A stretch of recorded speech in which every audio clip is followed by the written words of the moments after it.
Okay, Chair Osif, I think we're ready to begin. Thank you. All right, thank you, Ms. Beghetto. Good evening, everybody. My name is Henry Osif, and I'm the chair for the Saw River Schools Education Board. On behalf of the Education Board, we'd like to welcome all three of our candidates in the Superintendent Director search, and those of you who are in attendance at this forum. We would like to begin with an opening prayer by Council Member Scabby. Ms. Scabby. Thank you. Let's go ahead and pray. Jennifer. Someone's you mic. know that Lee is going to be out for 10 days.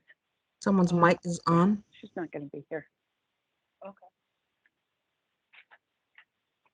Okay, I'll do the prayer right now. Our kind and gracious Father in heaven, we humbly bow our heads at the beginning of this superintendent search as a public forum for our members and staff and all those who are listening. We pray at this time that thy kind hand be upon each and every one of us as we listen for the next during this time frame, and to hear the candidates that are seeking to be the superintendent of the Salt River Community Schools. We're thankful at this time that we have all the resources that we have here, a community that has always been supportive, and the school board that has been very active. We're grateful for all the teachers and all the staff that have been gone through much the past couple of years, and we're grateful for all their knowledge, their expertise, and their willingness to support them. That bless the children that we are have oversight of. We appreciate and understand the importance of our roles in making sure that our children receive the best education possible. Pray that as we go forward, we'll have a good evening and all will be well, and that we'll always understand that we are doing this on behalf of all of our community adults who are in school, our children who are starting their life, and as well as teenagers and those who are seeking higher education. We pray for them as well. So we go forward at this time and we ask thy hand to be upon us. We pray for these blessings humbly in the name of Jesus Christ. Amen. Thank you, Ms. Scabby.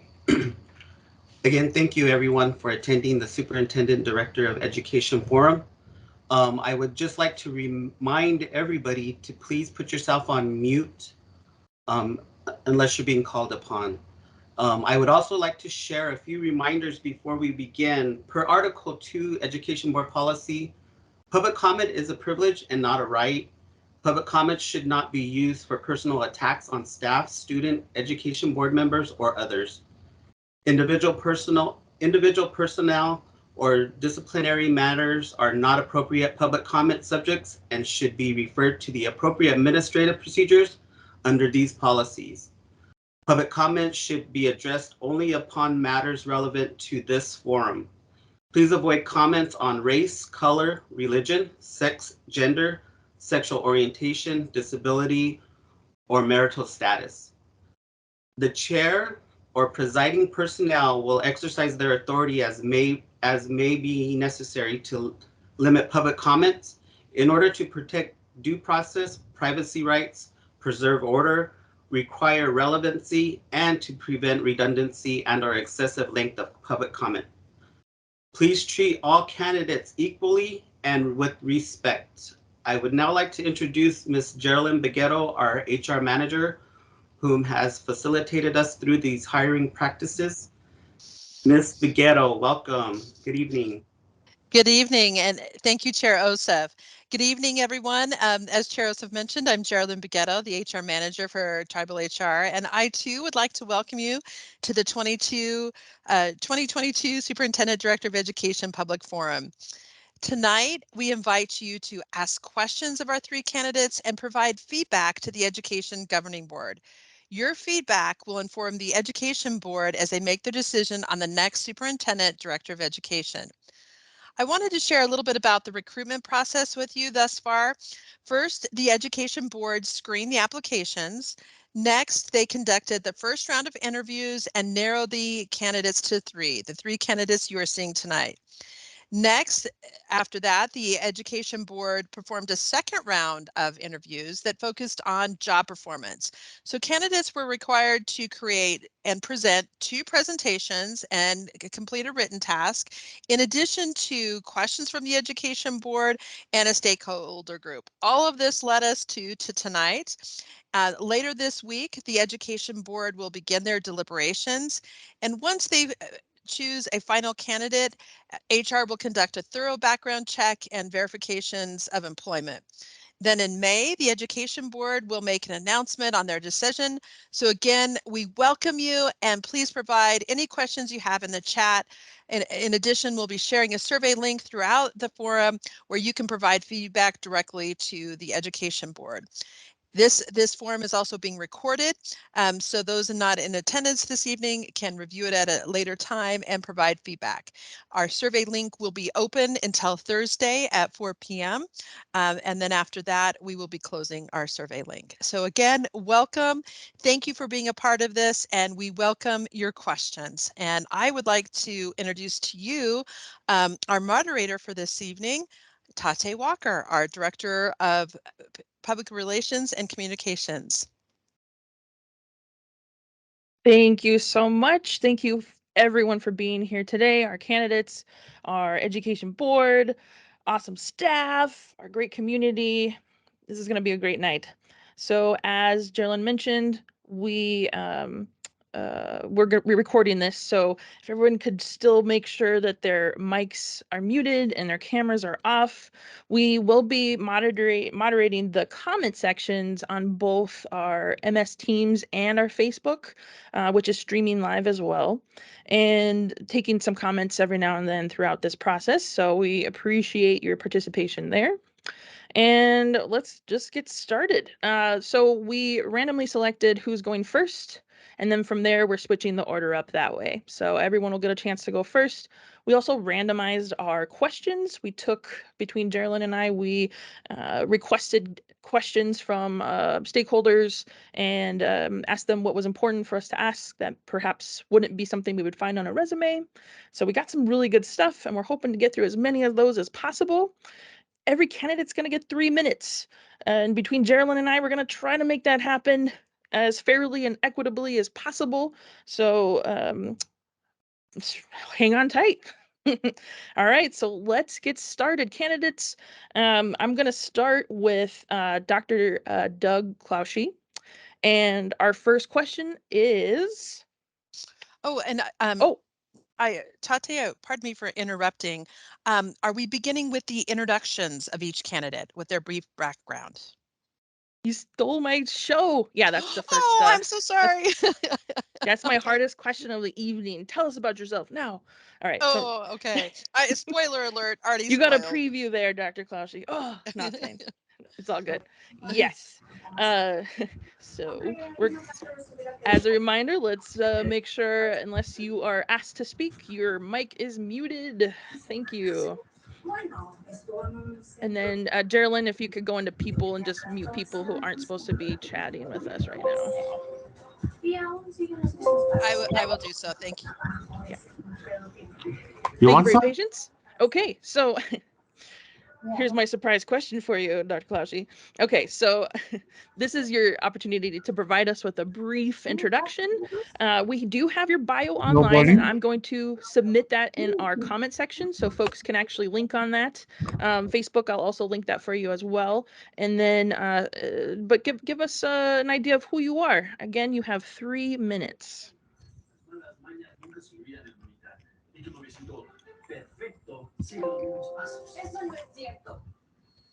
Dr. Cloushie, you're muted. We'll start your time over. It's okay.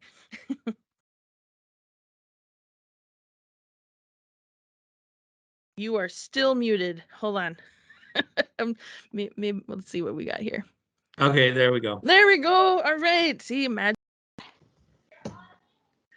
Good evening. It's a pleasure to be here in Salt River and taking part in this process. I want to really say thank you to Ms. Beghetto for the wonderful service and providing me all the accommodations for this whole unique interview process. So it's really a good job that you guys have done, and I'm just really thrilled just to be here. I've been in education for 30 years in the public school system. I'm retired. I've been working as an education consultant in BIE schools. Basically, I am a Navajo, belong to the Diné people up north on the Navajo Nation. I lived there all my life. I'm just really, again, excited to be here and taking part. Thank you so much. You can turn your camera off. Our next candidate is Patrick Cohen. Please turn your camera on and your mic on as well. Same question. Give us a brief introduction of who you are and what we're in store for. Yep, my name is Patrick Cohen. I've worked in public schools now for 33 years.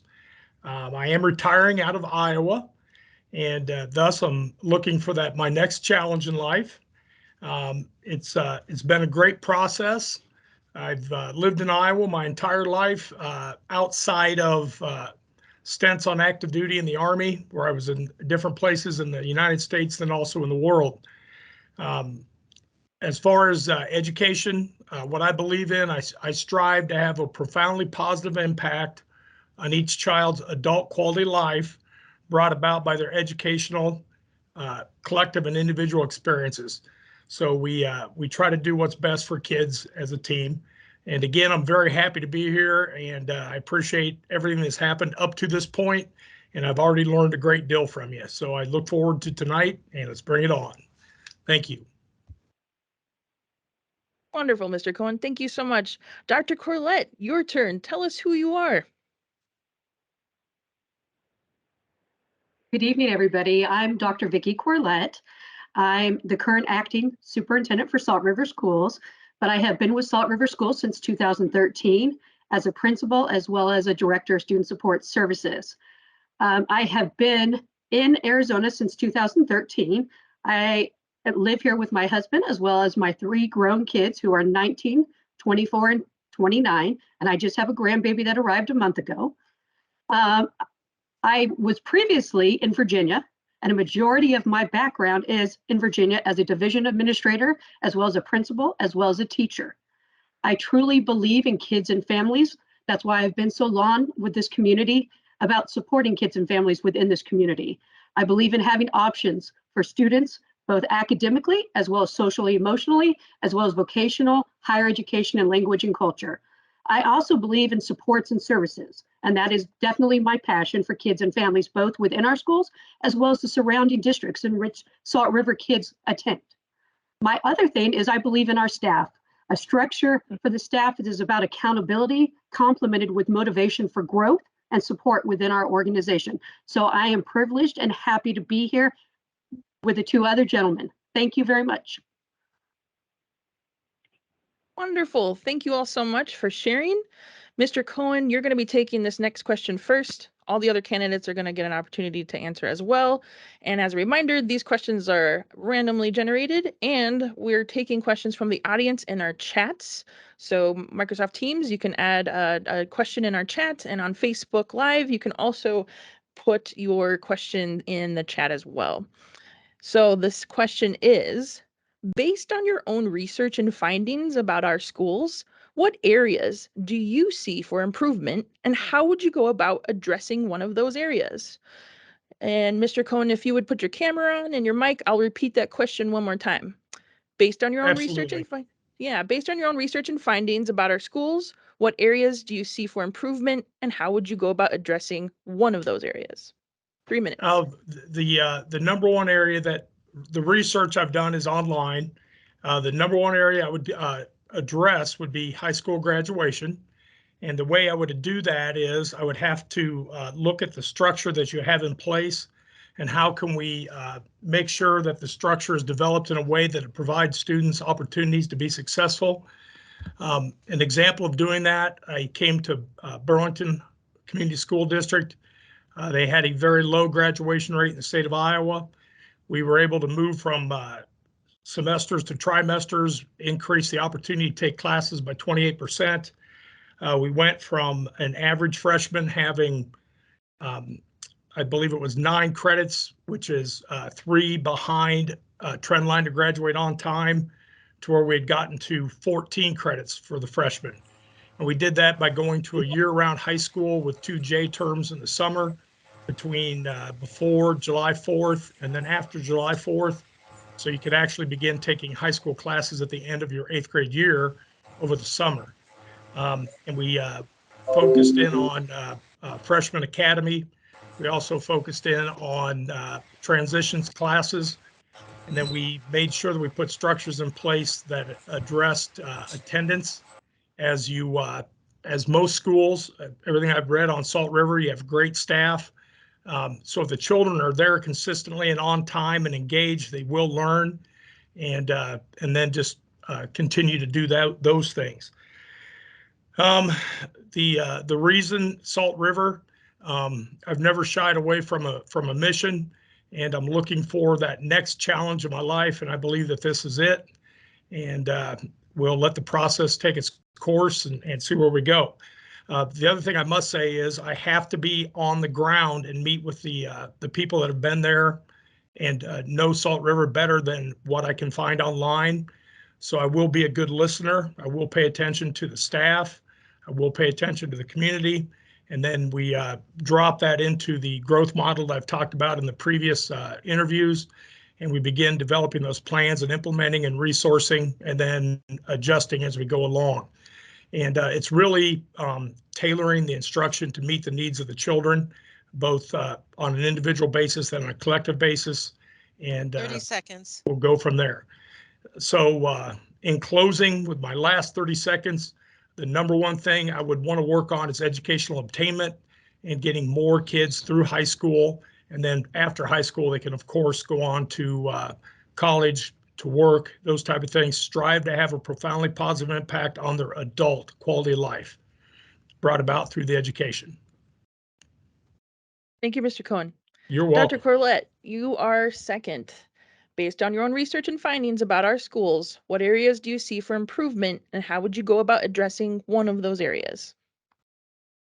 Based on my research and actually based on working here at Salt River since 2013, I would see the academic performance as an area of focus. And what I mean by that is a continuum of options from, I call them the itsy bitsies, which is that EC, making sure that our kids that are 4-year-olds are prepared to go into kinder, making sure we have vertical and horizontal articulation all the way up through the elementary K6, as well as moving on to ALA. Right now, currently, we do not have options between the elementary, the K6, to the high school at ALA. There are some options that are missing, and kids come to Salt River schools for a specific reason. We have a niche that they offer. So we need to, I see us to be able to address academic performance by offering these different options. Currently, ALA offers credit recovery for a certain population. We are missing a group of kids in between those areas that we need to meet their needs within the community.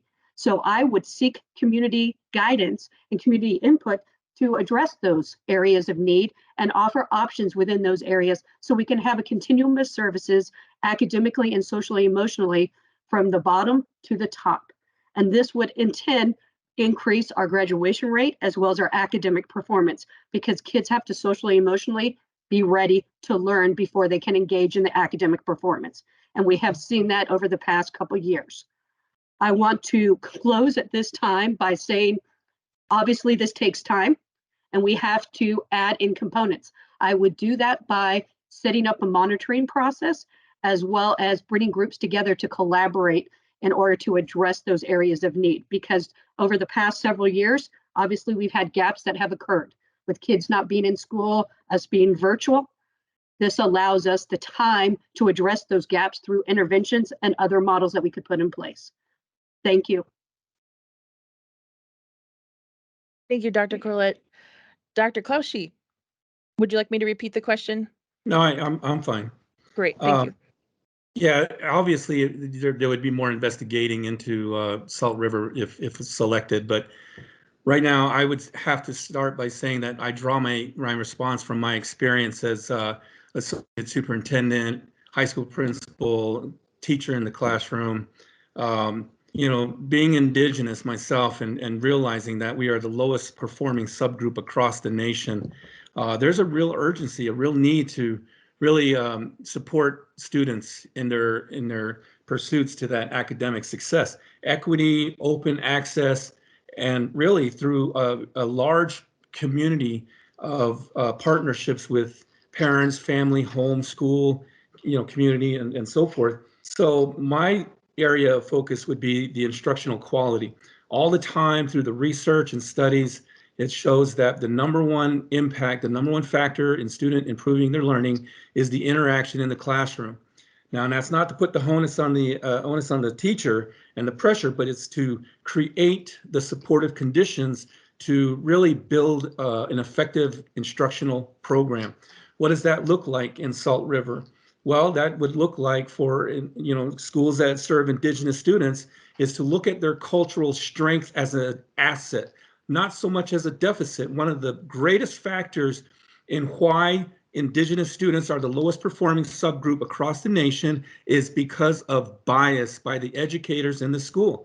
One of the things that needs to be mitigated or eliminated is the idea of low expectations. You eliminate low expectations of learning of any student in any school, how diverse it is, you're going to see the improvements. My experience has seen Indigenous schools that I led increase in their state standardized scores, but also in those social soft skills as well for their social emotional support.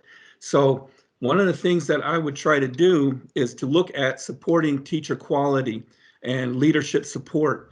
That means everything that the teacher learns about how to teach students in the classroom effectively is not only practical, but targeted and focused on improving the learning for the students. So that comes about in many ways, in many forms, but you got a teacher whose emotional support and also their content knowledge and pedagogical skills, their classroom instructional skills, all of those things are supported by the leadership and given some, conditions that are going to really create opportunities for students to learn at high levels. You're going to see those scores increase all the way up through the 12th grade. So leading one of the largest high schools in America, I know that it can happen. Wonderful. Really value your answers, everyone. Thank you so much for being so thorough. I noticed a hand up in our participants on Microsoft Teams. I'm just reminding everyone, if you do have a question, please put that in the chat box. We're not going to be taking verbal questions at this time. And also if you're on Facebook Live, you can submit your questions in the comments that way as well. Really appreciate it. Also appreciate you all having your mics turned off and your cameras turned off unless you're called to speak. All right, our next question, Dr. Corlett, you will be going first on this one. When it comes to Head Start and Child Care and Development Fund requirements for programs like the Early Childhood Education Center, what top 3 priorities are forefront in your mind?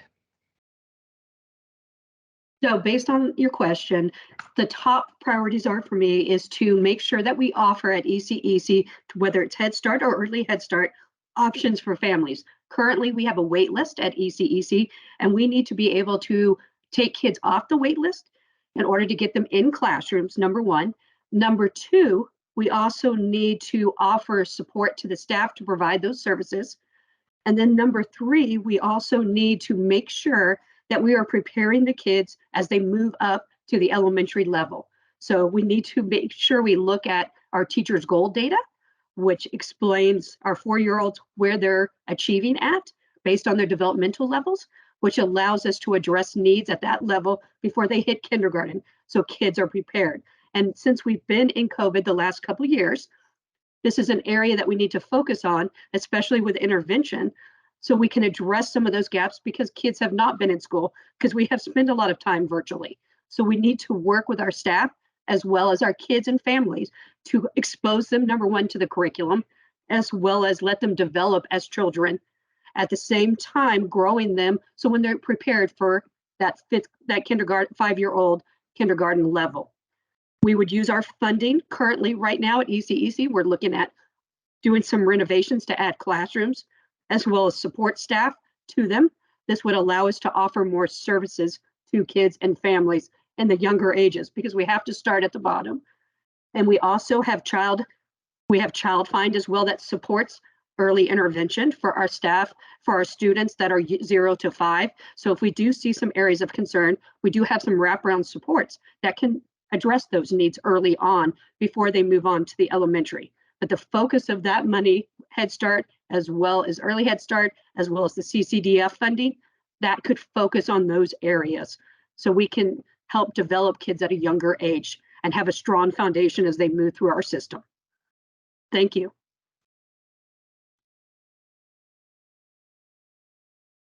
Wonderful. Dr. Klauschi, you're up next. Would you like me to repeat the question? No, I'm fine.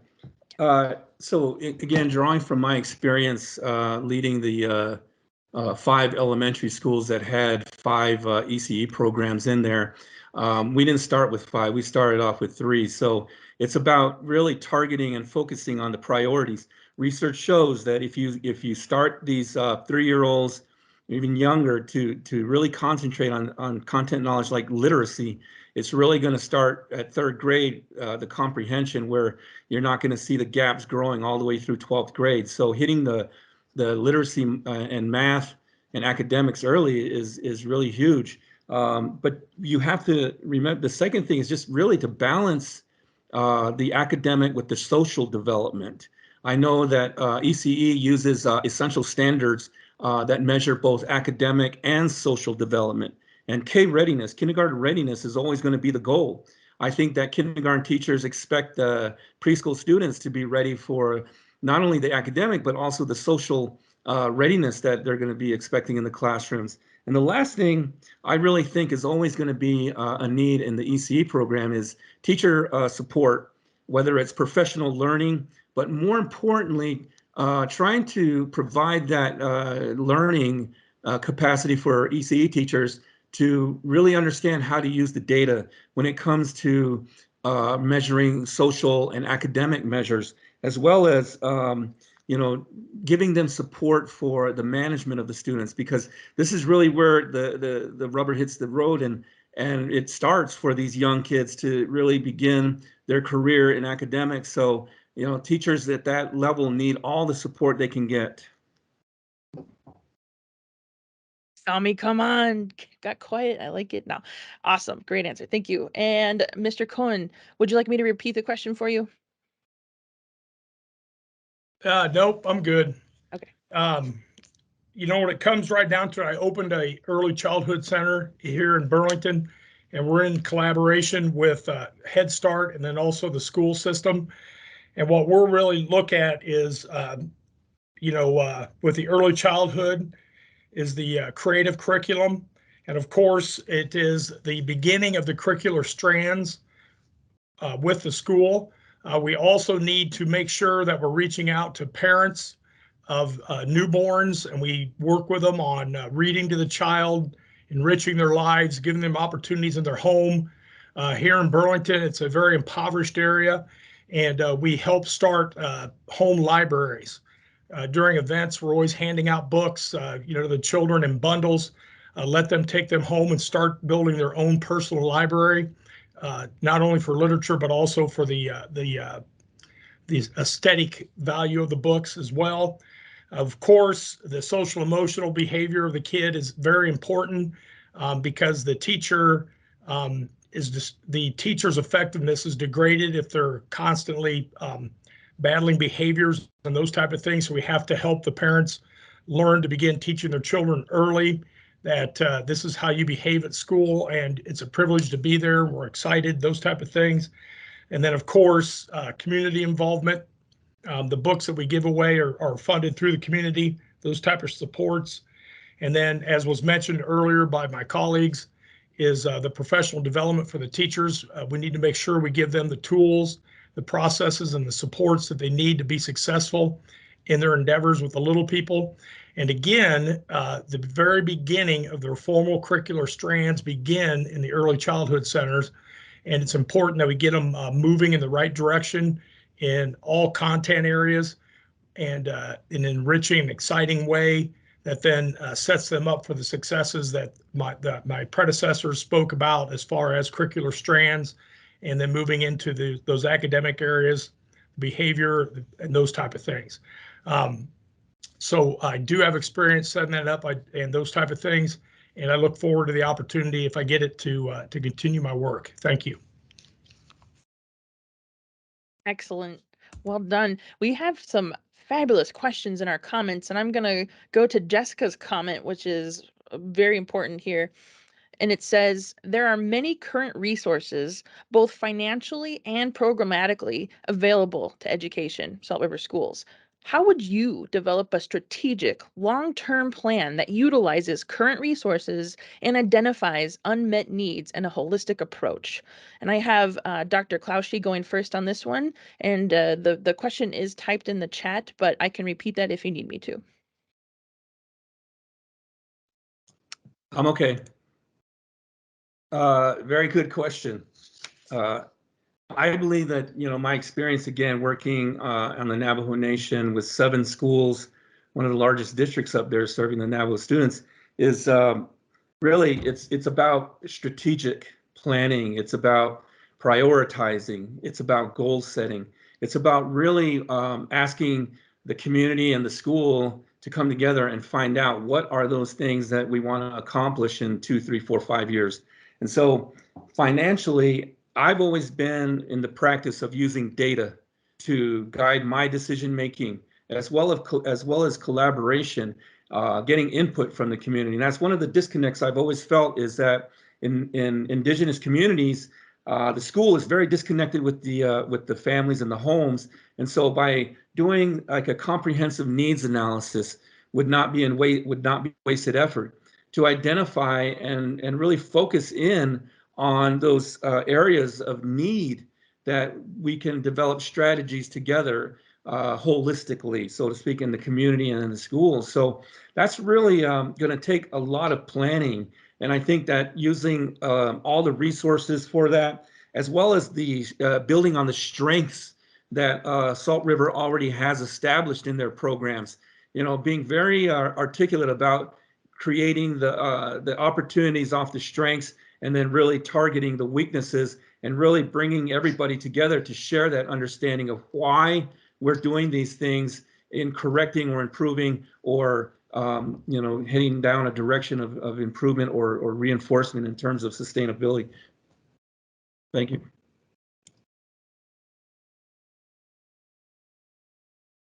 Thank you so much. Mr. Cohen. Yeah, the earlier in the interview process, I talked about the deliberate decision-making process, which is a means by which you systematic tool that you use to make decisions. These decisions lead to courses of action. The courses of action is the process by which you move toward your objective. And I talked about being on the ground at Salt River, meeting the staff, meeting the community, meeting the children, meeting our stakeholders, and then developing that DDMP process, a deliberate decision-making process, and then developing the courses of action that lead us toward the objectives that we've set during the DDMP. And then this drops into a continuous growth model. In the continuous growth model, the major components are, first, you formulate your plan, you resource your plan, you implement your plan, and then you begin assessing. Assessing is just another word for data. How's it working? And then you have to be flexible enough to adjust what you're doing to continue to make the greatest strides you can towards your objective. And the objectives can be academic, they can be behavioral, they should be all of those things. And collectively, you continue that process. And then probably year 3, you do a extensive review, and you every 3 or 4 years, you're doing an extensive review, assessing your movement towards your objective. Do we want to reestablish new objectives? Is there something that has changed? Has the government said something? Has the community said something that we now need to move up to a priority? And we just always have to be willing to change to the environment that we find ourselves operating in to meet the needs of the children that we're serving. And that will change periodically because of All the children have different strengths and abilities, the groups and individuals. So we can't get stuck in one way of doing things. We have to be able to be flexible enough to continue to work toward meeting the needs of the individual children and the collective group of children. And that is part of the continuous growth model, which I can explain later. Otherwise, I'll talk too much. Thank you. I've got that same issue, Mr. Cohen. Dr. Corlett, please, if you need me to repeat the question, let me know. No, I'm okay. Thank you, Ms. Walker. So looking at the current resources, the first thing I would do is we currently have a strategic plan that the board has put in place that will be going out this year. So we currently would need to review the strategic plan that we have in place. We would also have to make sure that each site is creating a 1-year, 3-year, and 5-year plan that coordinates with that strategic plan that the board has, that is pertinent to each site and aligned with the strategic plan of the overall division. And then the last thing we need to do is coordinate within the school division as well as the community. Because when the strategic plan was created several years ago, there was a community input to that strategic plan. We need to revisit that community input because the community has a variety of resources that we need to partner with to bring into our schools, whether it's behavioral health, whether it's the Wolf, a variety of programs that we need to partner with in order to reach our kids and families in a variety of ways. At the same time, addressing the academic and social emotional needs. So the bigger plan would be the board's plan of the strategic plan, and then the schools would also have their 1- and 3-year and 5-year plan. What we would do at that time is we would revisit that along the way and make tweaks based on data. And we have the NWEA benchmark data, as well as classroom assessments that we could review and make changes based on what we're seeing. Besides having academic data, we also have some behavioral data and observations, as well as classroom walkthroughs that could provide us a variety of resources to see how our kids are doing, as well as provide support across the way. We also could bring in community resources to provide extra supports, as we've done in the past, as BHS is a partner with us within the schools. So there's a variety of ways that we can holistically address kids and our families, as well as address their academic and social emotional needs within the schools, but utilizing all the resources in the community, as well as getting input from all the stakeholders involved and making sure all the different plans align. Thank you.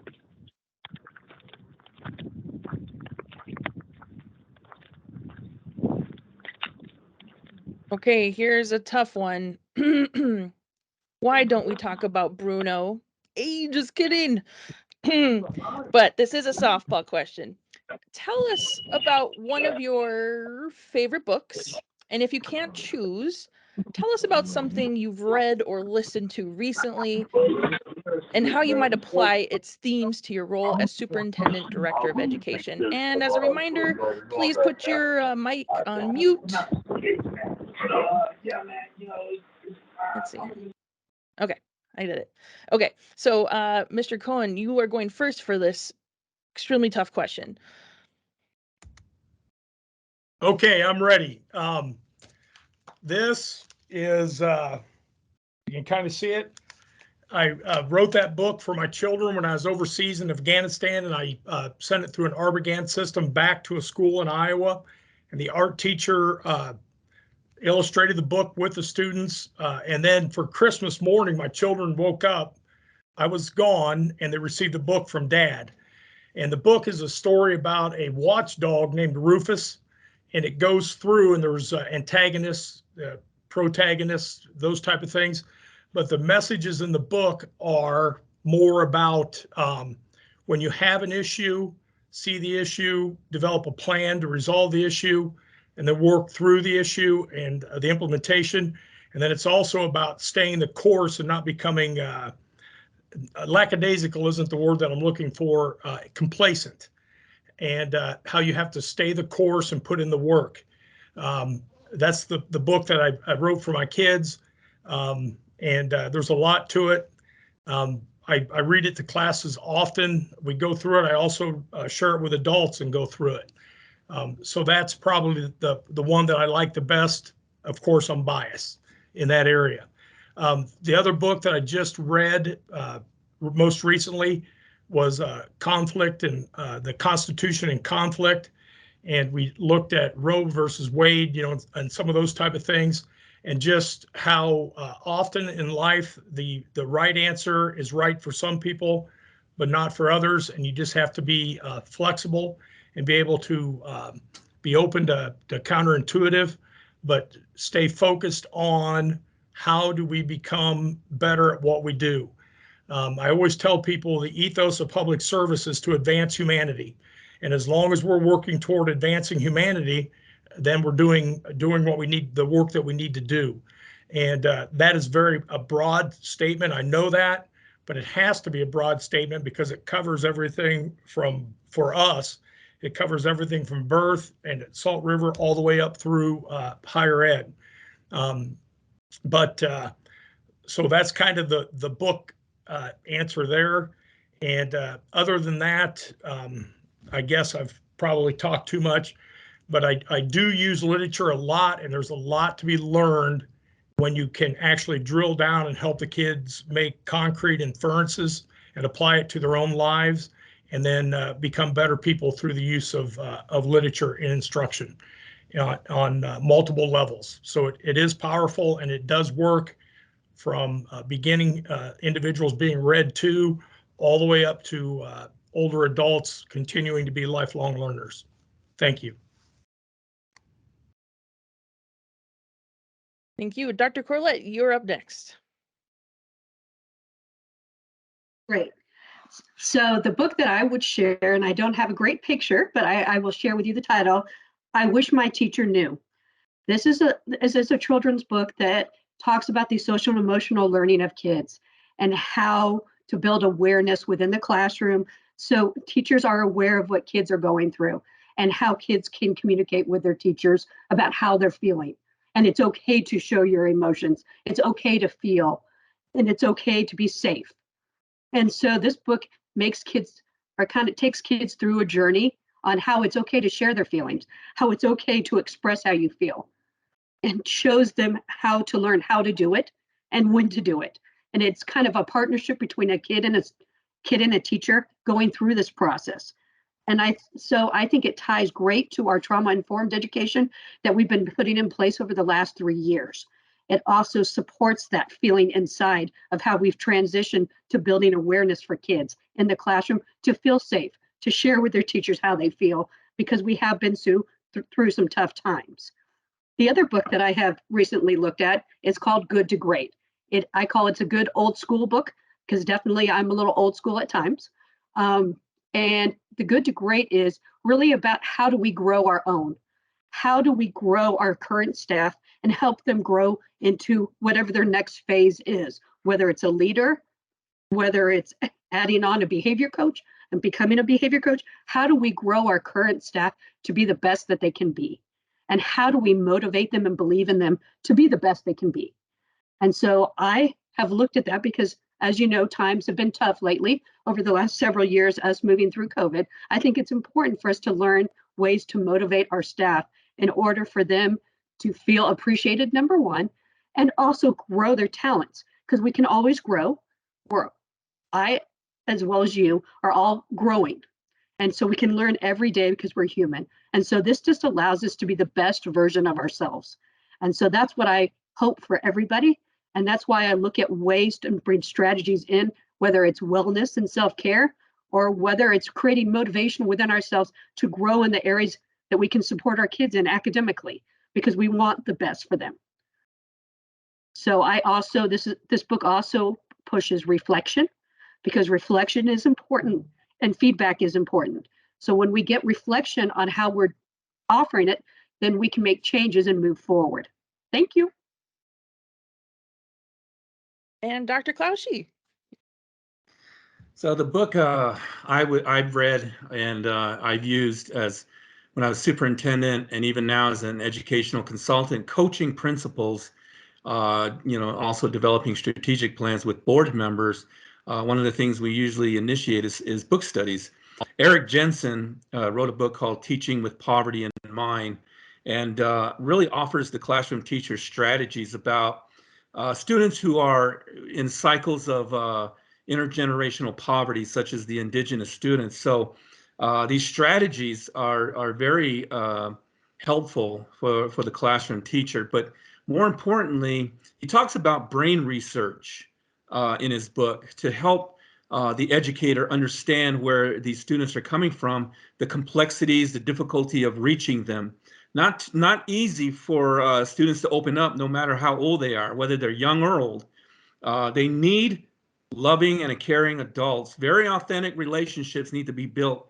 From my research and my experience, it's very hard for adults to really understand that empathy, putting themselves in the shoes of those students that are coming into the classroom. It's very difficult. That's another bias educators has. And so Eric Jensen provides a framework for how educators need to be very empathetic, sympathetic to the needs of the students, but using strategies that are research-based. The other book that has really hit home with me was Dr. Mohammed's Transforming School Cultures. As the superintendent, one of the things I did was bring Dr. Mohammed into the district and do an assessment of the school district. Not very positive findings. You will find in most schools that are not performing as well, very toxic environments not conducive to learning, not safe for the learner.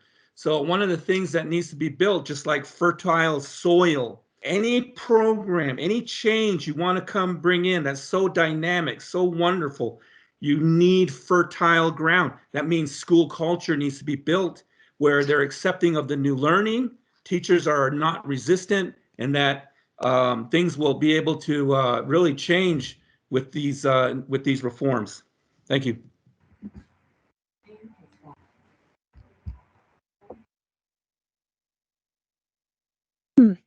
Yes, I totally read all those books as well. I'm taking notes. Actually, I'm reading Harry Potter again to 5th graders. Lots of really great applicable messages and themes. Okay, so next question comes from our audience again. Thank you so much for those of you who are submitting those in our comment sections. As a reminder, both on Teams and on Facebook, we will review those questions. So if you have them, please put them down. So this question is, and Dr. Collette, you're taking this first. How would you address recruitment for job vacancies for Salt River schools? And similarly, how would you recruit and or retain students? So thank you, Ms. Walker. So looking at our recruitment of teachers, obviously I would work with HR because we do our hiring through tribal HR and work through with them the process for the background checks, which I know can be lengthy as it sometimes takes 8 to 12 weeks, but that is speeding up as we currently speak, hopefully. However, I would work with HR to work through that process to see what we can do to speed it up. I will tell you an exciting thing that has happened is the site leaders as well as managers can now do their own recruitment and put in recruitment requests. Then it does go through a recruitment area. One area that I would add into this process would be to actually go to recruiting fairs. During COVID, that was minimal, obviously, due to the situation. However, I would bring that back in place where we can go to recruitment fairs like we have done years in the past to recruit staff in these areas of high need, whether it's special education, whether it is transportation, whether it is food service, wherever that might be, looking for people to recruit for those areas. I also would look in regards to the recruitment, we are currently going through a compensation study that we haven't had one since 2018 to make sure that we are competitive with our surrounding areas. So when we are recruiting, we're paying very similar to the areas around us or better so we can get the appropriate staff in the recruitment process. Lastly, in order to look at enrollment, currently our enrollment at each of the sites, EC is at 164, 20 home base, and then our elementary is at 215, as well as our ALA is at 65. Obviously, they are not at capacity, and we need to encourage enrollment back, but it goes back to my original plan I shared. We need to find that niche in regards to the community. What are those needs? If we create niches for those needs, the kids will come and enroll. So I believe that's where our enrollment will increase if we create those atmospheres for the kids and the families and those options that they're looking for. Thank you. 30 seconds. Director Clausy.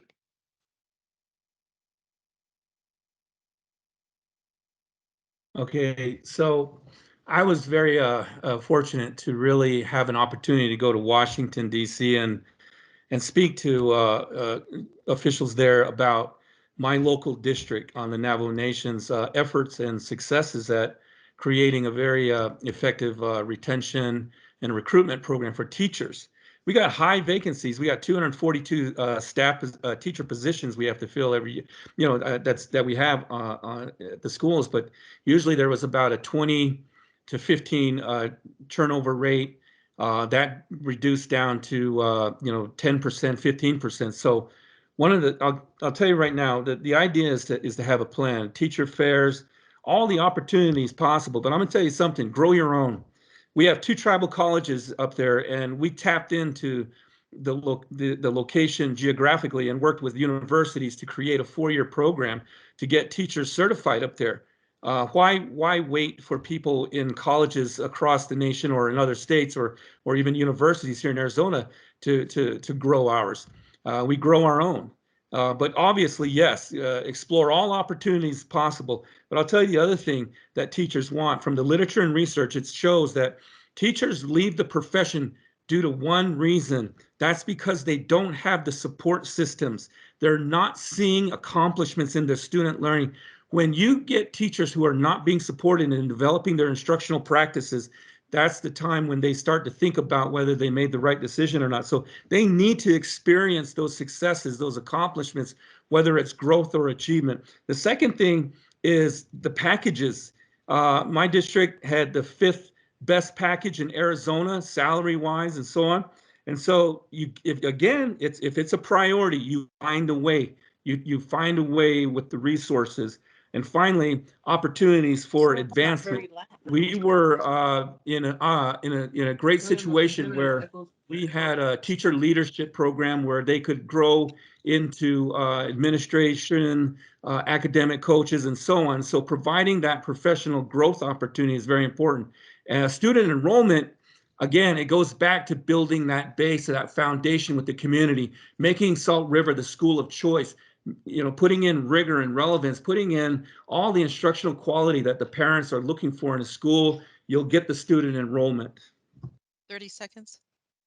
So I think that, going back to that student enrollment, one of the things that needs to happen is building those programs. I'll tell you what, the greatest problem right now facing Indigenous youth is the connectedness to school. By providing those leaders with inclusionary practices, strategies to make the student feel welcome, to make the student feel that they're safe and supported at school, they'll know that school really means something for them. And so they'll, again, just creating those opportunities for students to feel supported. Mr. Cohen.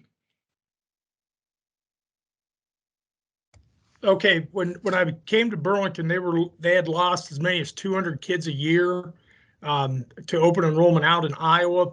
Parents can select out by a certain date and go to a different district, and they were fleeing Burlington.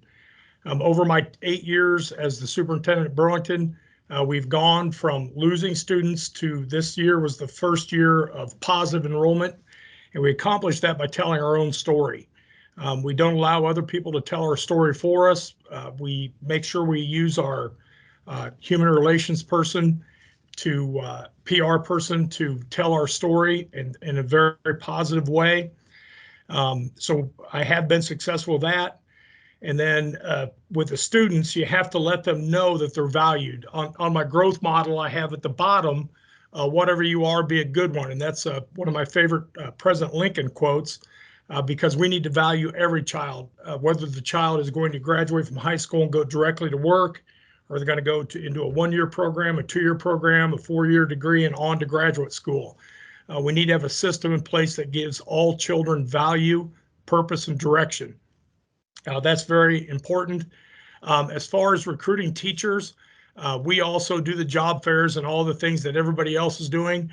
But we also reach out to the local colleges and universities, and we send staff to the classes that are being taught, whether it's a reading class, a math class, or human relations.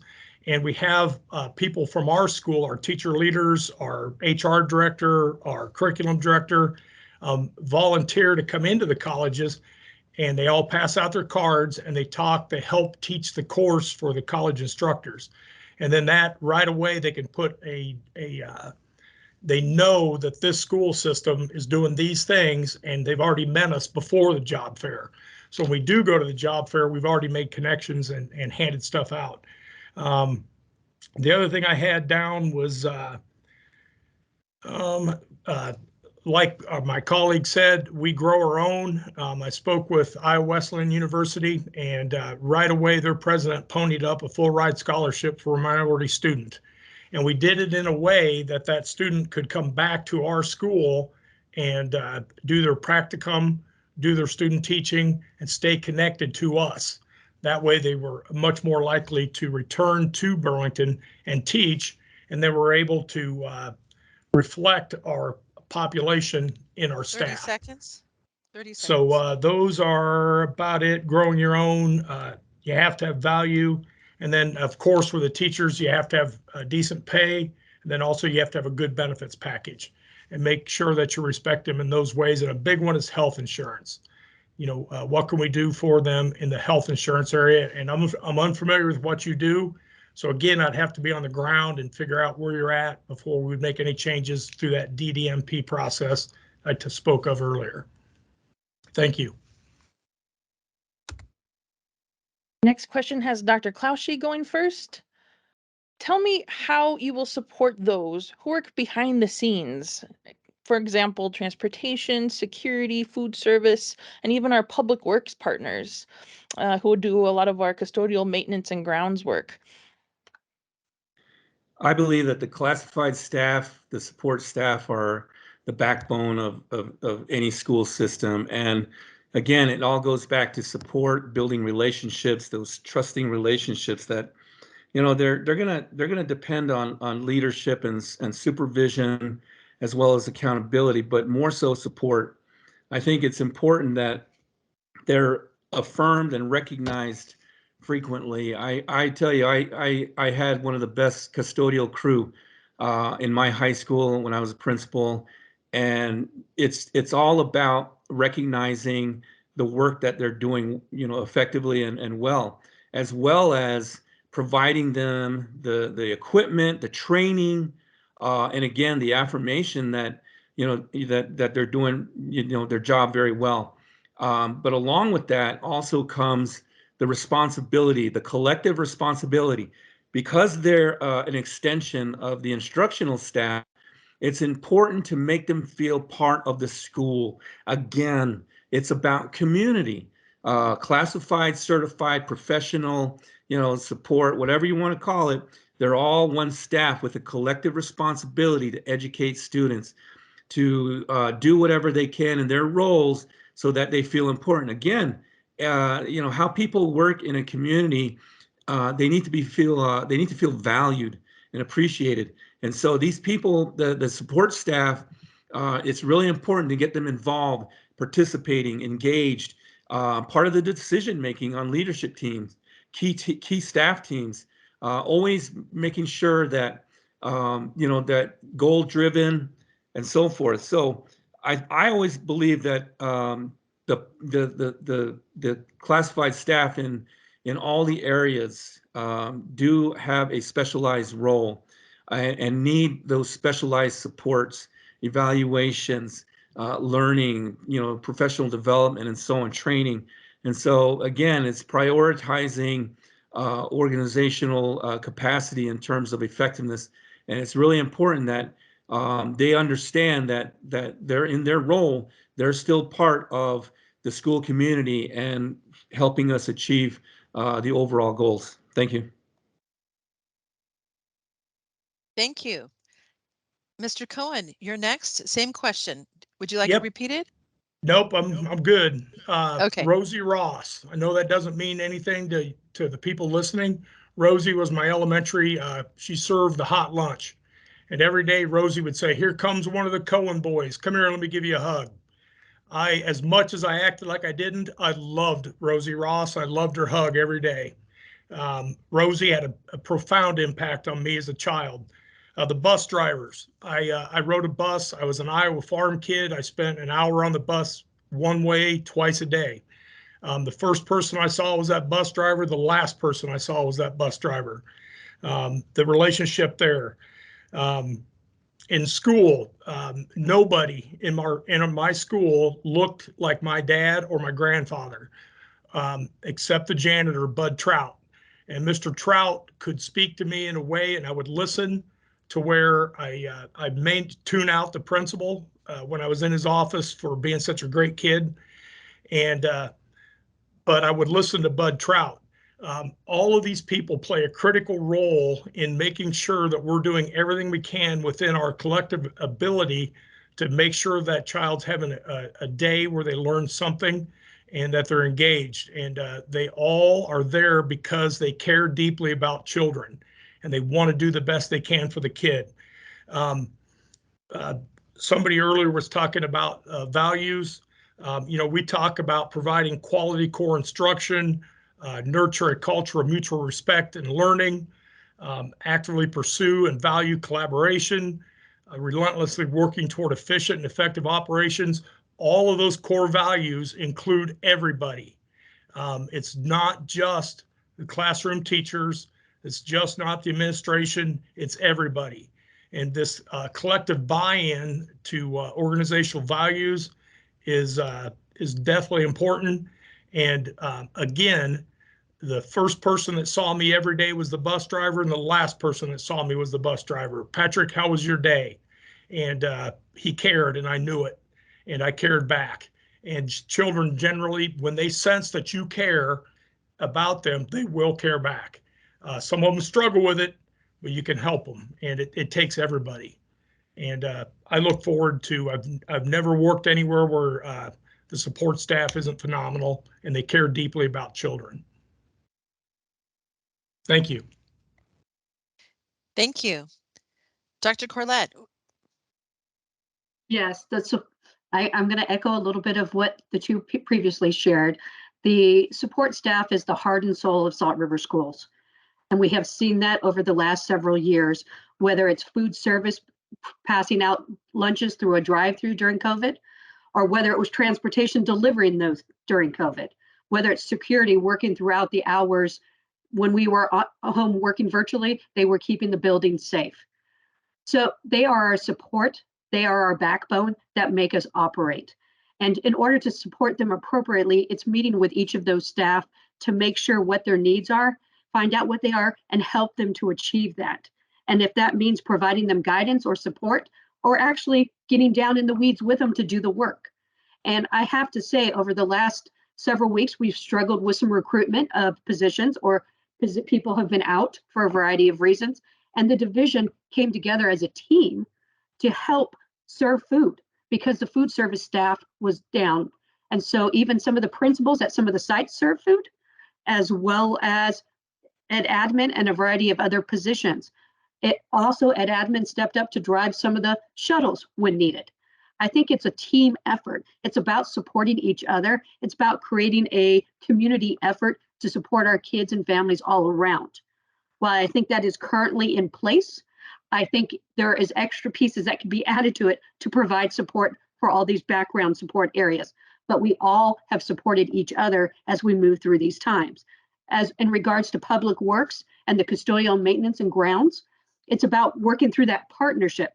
As we partner with public works that comes through the tribal government, it's important to meet with them regularly and be in constant communication with public works in order to make sure we support all the sites with whatever those needs might be, whether it's locks, whether it's lighting, whether it's cleaning needs, making sure we're always meeting those needs to be sanitized. It's really about communication, and it's about compassion for one another to build a relationship to move us forward.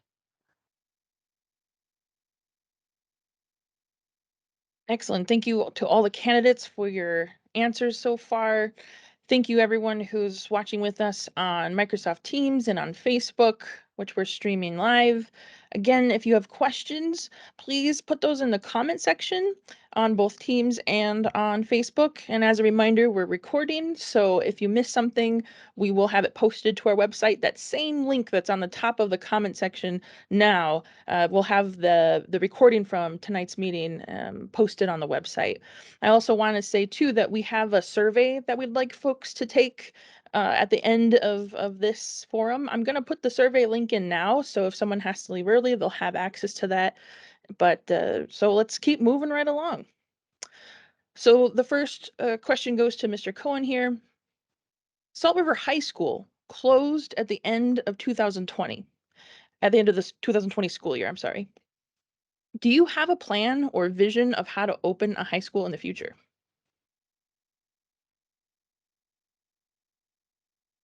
I do. We likewise closed our high school. We went to 100% virtual.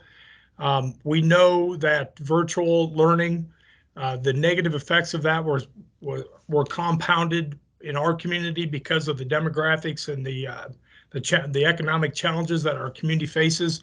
So we had a profound, we battled from that very low graduation rate all the way up to where we were getting ready to hit a 90, and then COVID. We went backwards. We used our ESSER funds and we developed a COVID recovery plan. We went out and we hired additional social emotional supports for staff and children and families.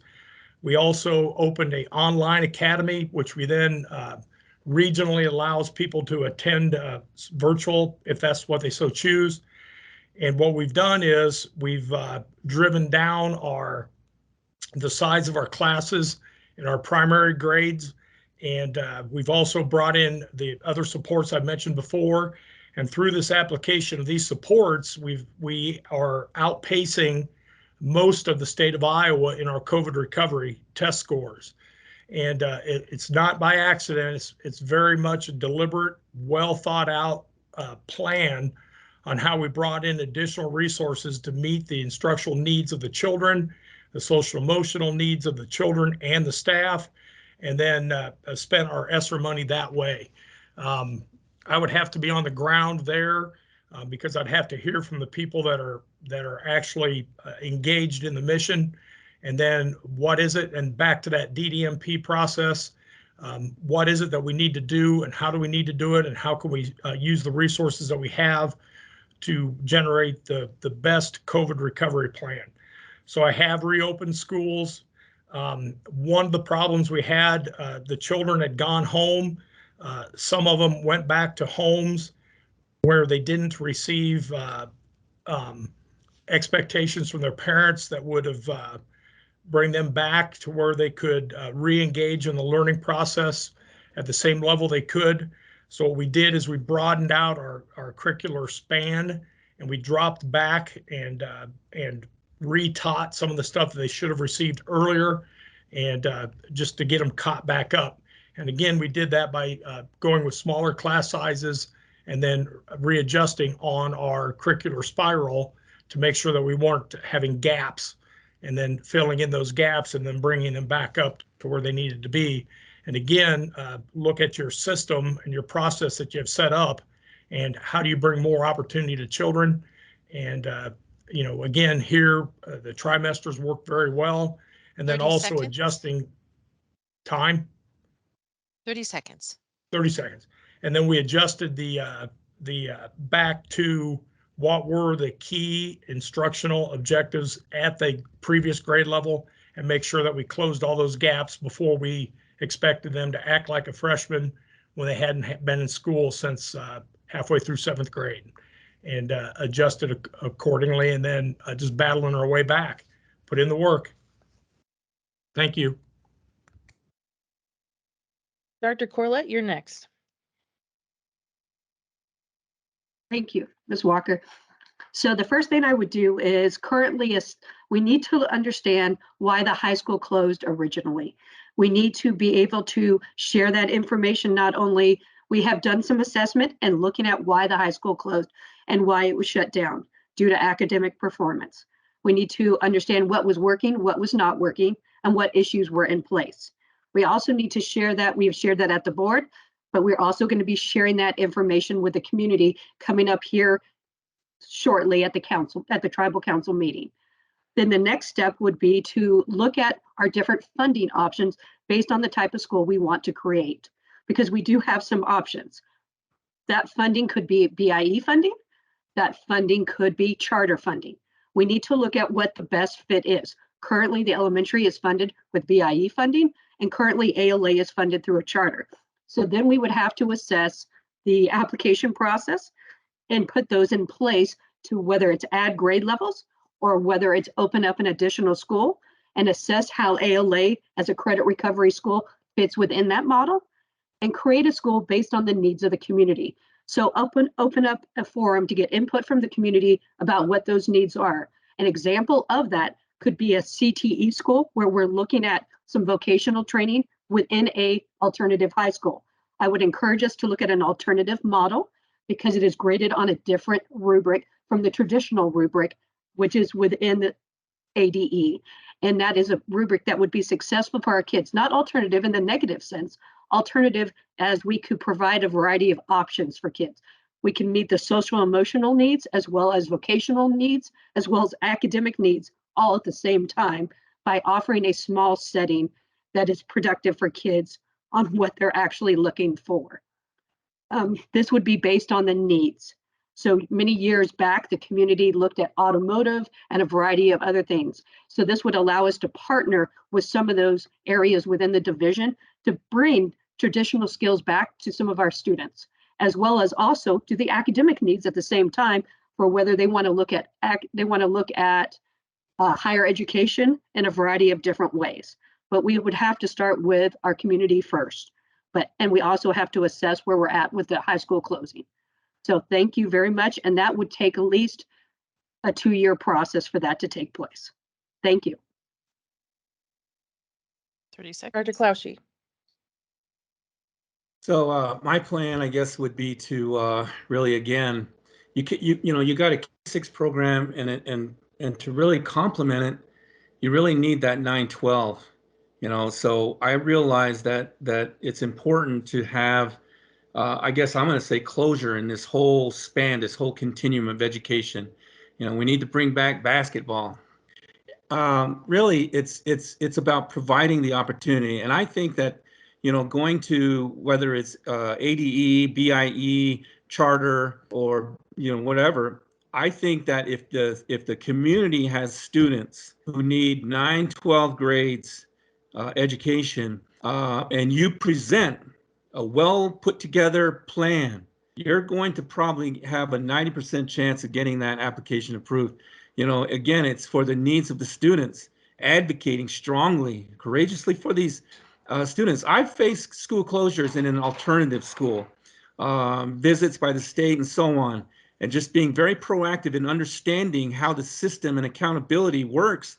You really got to be on top of making sure that you're meeting those requirements, those accountability measures. So I think my plan would include, again, assessment, as well as really looking at the feasibility and possibility of getting an application for a high school there. And really, again, getting input from community, all stakeholders involved, because really, why, one of my colleagues said, asked the question, why? I think it goes to understanding, going forward, how we can do this, how can we make the opportunity of a high school education possible in Salt River, and doing everything we can, and probably making that a priority, one of the bigger priorities right now. So it's really important that a community has that end of the spectrum, end of the continuum of learning of 12th grade, because really that's how communities thrive, is when they're producing those global productive citizens in their own system of schooling. So I really see being a secondary educator, high school principal, the need for a community like Salt River to have opportunity for secondary education. Thank you. All right, here comes another tough question for everyone. What is your favorite Marvel movie, and why is it Thor Ragnarok? Just kidding. It's my favorite. But this is a speed round and hopefully a fun question. I'm giving you all 1 minute to answer this, so think quickly. Tell us about a mundane superpower you have. Ha! For instance, my hyper basic superpower is being able to choose the exact spot where the wind will blow the smoke from a campfire directly into my face every time. It doesn't necessarily help me out with my job, but it's a superpower and I am glad to have it.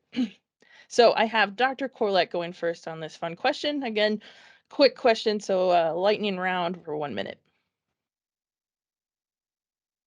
My superpower is my compassion and communication, my love for people. I love to communicate with people. I love to sit down and listen with people. I love to hear all sides of it. I really am engaged with people and understanding how to support them. As I've said before, my passion is kids and families. It's just people. And I just love people. That is my superpower, and meeting the needs of people, no matter whether they're kids, adults, no matter their area. It's just about being compassionate. 30 seconds. Dr. Cloushy, 1 minute, your mundane superpower. I guess I would be known as Captain Advocator. Again, it goes back to the urgency. I know, that we live in a time where we've had a very tumultuous period, and now we're returning back. But we really need to advocate for the students. We really need to provide a foundation of support, accelerated learning, really just advocating for all the stakeholders. And so protecting the student learning, protecting instructional time, creating effectiveness in our leadership, and advocating for change and advocating for improvement would be my skill. And Mr. Cohen. All right, my superpower would be I am a storyteller. I can walk into a school, cafeteria full of kids, get them all quiet and tell a quick story. Generally, humor does very well, and get an instructional point across pretty quickly. So probably my superpower is the ability to grab a large group's attention quickly and make a point and do it all in a fun and jovial way. And that would be my superpower.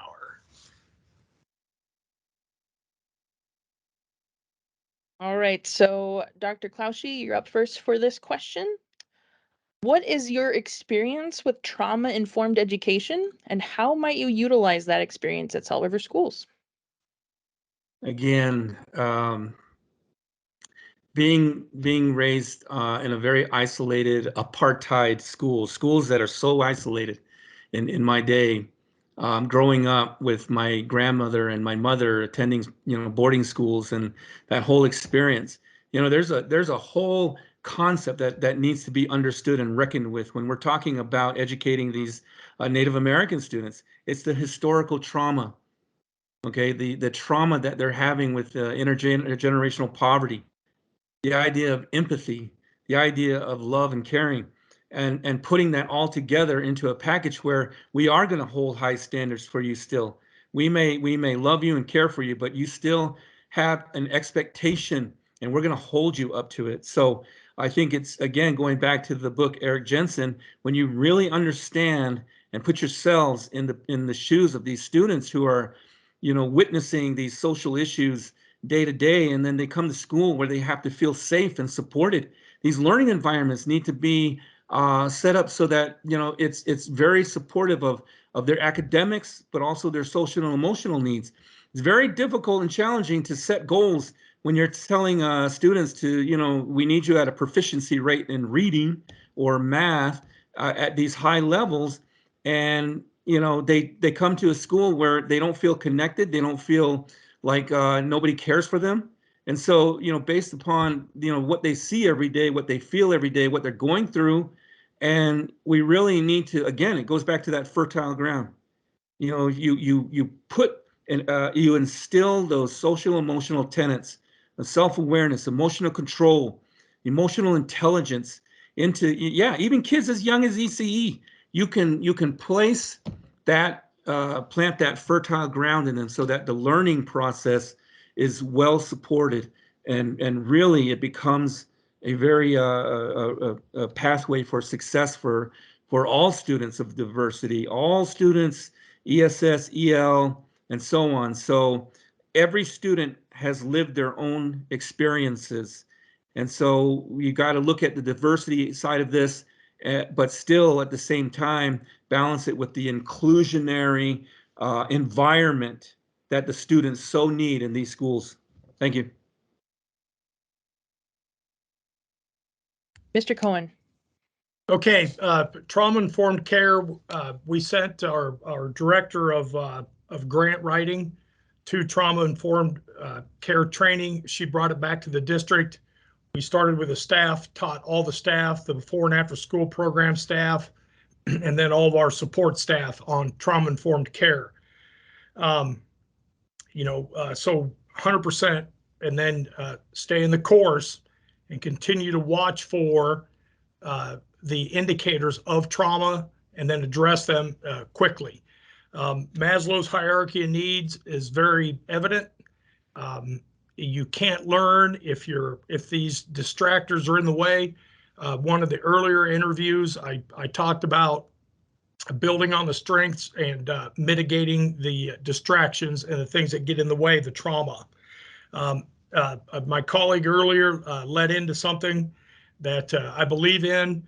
Began teaching the kids at a very young age the 3 tenets of self-discipline, which is be on time, be respectful, and do your work. You do those 3 things, school's not that hard. The other thing, like I said, Burlington had a very high dropout rate. Every year, every 3 years, we're now graduating 100 students that wouldn't have graduated under the old narrative. Those 100 students now get to tell their children stories of when they were successful in school. When they're grandparents, they get to tell stories about being successful in school. So it's helping people have a narrative that they can share with the next generation of success. And it takes a lot of work, but it's good work. And one of the reasons I want to be here is because of that work. That's what I want to do in life. I want to bring success to people so that we can change their generational narrative. As other people have said, my mother and father were both high school graduates. My grandparents were not. It takes generations of hard work to change narratives. And you have to do that through deliberate processes, which would be developed through the DDMP, refined through the courses of action, and then the application of the growth model. So it's changing the narrative to a narrative of success. And again, when you look at it, whatever you are, be a good one. And the 3 fundamental tenets of self-discipline: be on time, be respectful, and do your work. Life's not that hard if you do those 3 things. And if you're disciplining yourself, then other people are not disciplining you. And you have a better adult quality of life, which is our ultimate goal. Thank you. Dr. Corlett. Thank you. I have been on the journey of trauma-informed education since the division started it 3 years ago as the Director of Student Support Services. We have built awareness. That was our first goal in regards to the trauma-informed education. We as staff that support our kids and families have to be aware of our own traumas. So we have built awareness within our staff, the self-care, looking at a variety of options in regards to trauma-informed education. I was myself one of the facilitators throughout this process until I stepped away to take on other duties. So we start with that process. We are now at the 3rd year of it, where we need to look at the application of it, which means applying it to our peers, applying it to kids and families. We have built awareness amongst ourselves, but now we need to apply it. That includes getting in community engagement. So we have started a community group to get feedback in regards to our trauma-informed practices to make sure we're culturally responsive as we're looking at different aspects of it. We also have looked at the tiered approaches inside our schools. So the tiered approach, tiered 1, tier 2, and tier 3, where we've created safe places within each of the sites to create a place where kids can go to feel safe to process their feelings before coming into the classroom, as well as teachers to give them that break if they have a moment and need to process.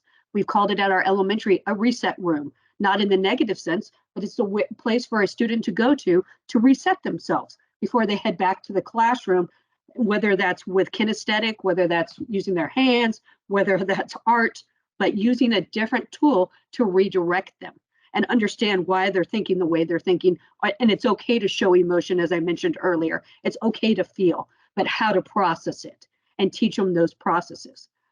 So we are now at that application phase, which in order to have that take place, we need to start our social emotional committee. What that is social emotional curriculum that needs to be embedded within what we are teaching. We have started creating a committee that involves the entire division that can give us input in building this curriculum that can be embedded as an avenue to take it to the application phase and put it in place. This would allow us to have that awareness and actually now we see it, but actually put it into action. So that is where we currently are, and that is what my background is in. Thank you. We're taking a question from the audience, and Mr. Cohen, you'll go first for this. The question is, what's your experience working with early childhood 0 to 5 years old, as well as experience with early intervention programs for that same age group? Please discuss your philosophy on the importance of early intervention. Okay, my philosophy on early intervention, if you get them started off on the right foot, everything is better from that point on.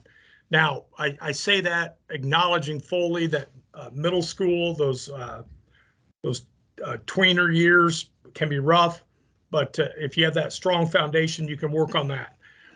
My bachelor's degree was in early childhood. I taught at third grade level for 10 years. And so that learning to read, I was very involved in that. Fundamentals of math, those type of things. So I do have that background. Here in Burlington, when I came, one of the needs that was identified was a shortcoming in early childhood. So we repurposed one of our elementary buildings into an early childhood center. We partnered with Head Start.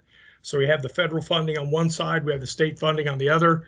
And then, of course, we went with that creative curriculum, those type of things.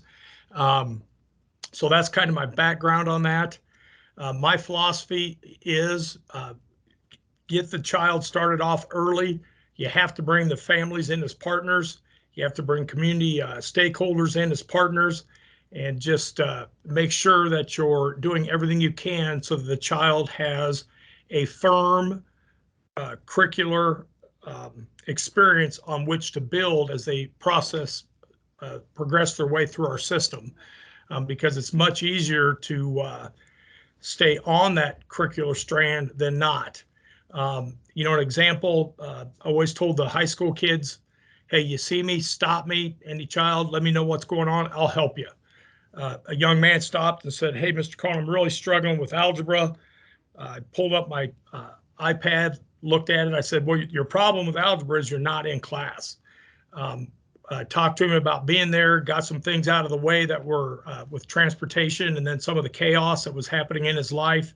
And, within 2 weeks, he stopped me and said, Mr. Cohen, I passed the test in algebra. So a lot of it is, again, clearing barriers out of the way and building on the strengths that are there and mitigating the barriers and the distractions. And again, my degree was in early childhood, so that's where I started. And I started there for a reason, because I knew the importance of getting the kids started off on the right foot. And I was just the guy with all the ladies at that point in my career, which was kind of different for me coming out of the Army, where I was just with a bunch of guys. So anyway, that's kind of my answer for that question. 30 Thank seconds. Dr. Corlett. This question is right up my alley. As the Director of Student Support Services, actually Child Find is one of my departments, and I'm very proud to talk about it. They actually do a milestone campaign where they identify kids at an early age, whether it's at birth. They partner with social services as well as other community partners, as well as just community families that reach out to them. And they do an assessment, an ASQ, to see where developmentally the child is. Based on that score, then it's not about negativity, it's about positive and growth. They look at where there's areas of growth that need to happen, and they put a plan in place to work with those families to address those milestones. It's kind of like when you have a baby, you have the well checkups that you go to, and you get excited about, oh, my baby grew, and you share those excitements. The same thing is true with Child Find. They celebrate the successes every time that child grows. And if that child needs extra support, there's parent advocates that are in place that actually support helping those families with those skills at home to provide intervention for those students. If they need other resources through an IFSP or other different supports that they might need due to some disabilities, they also connect them to resources to help that family and help that child grow with that child so they are prepared for the next level. So early intervention is very important to help us grow from the bottom all the way to the top as when they grow up to be high schoolers. But it's very important to also see it as a positive and not a negative, because it's about everybody grows differently. When babies are born, they grow at different speeds. So it's important to work with them at the speed they're growing. So whether each 1 month, 6 months, 4 months, whatever it might be, checking their growth at that level to see where they're at and helping them, putting interventions in place to actually help get to the level they're supposed to be at. It's not a negative, we just all grow at different speeds, and we all have individual plans on getting there. Just like we all came on here from different places tonight. So it's a great positive experience, but it starts developmentally when they're little, putting these things in place and working with the families to support them with these skills. I often say what we don't know, we don't know. So that is our job to share that information with them. And Dr. Clouchy. Okay, can you repeat the question? Of course. What is your experience working with early childhood 0 to 5 years old, as well as experience with early intervention programs for that same age group? Please discuss your philosophy on the importance of early intervention. Okay.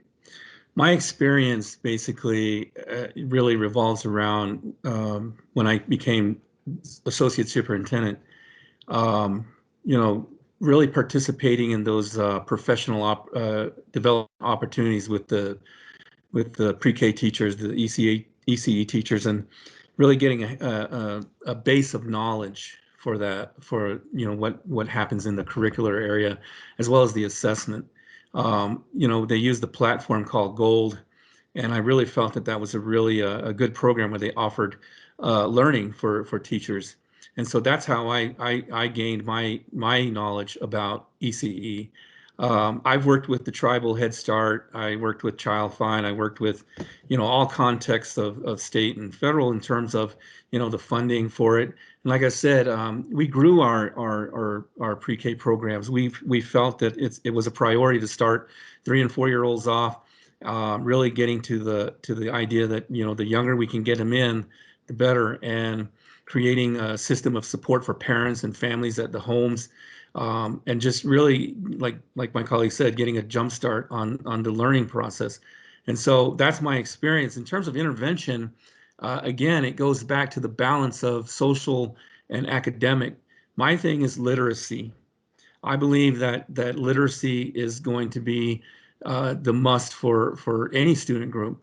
And so, putting in place, again, for teachers, the training, the opportunities for growth and improving, and really to make it embedded within the program itself about how you would address those individual needs. Obviously, a pre-assessment is done, and identifying and the skills that are lacking and those that are can be enriched.